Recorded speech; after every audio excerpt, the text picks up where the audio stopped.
everyone, welcome back to my channel Anafab, and today I'm going to make a pattern in 2x2 and 6x6 in this video.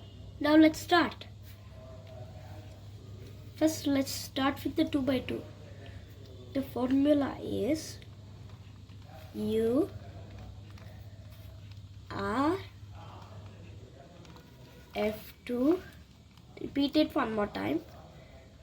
U R up F2.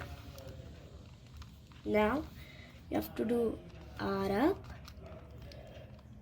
U F prime and R up. Here we go. Now we'll do the same pattern in the 6x6.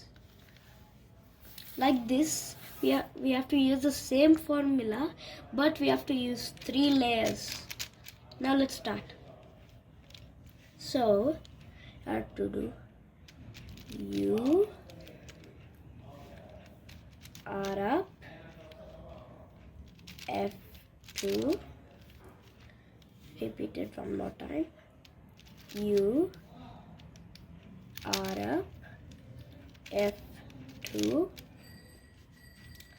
Now we have to do R up U F prime, then R up. Done.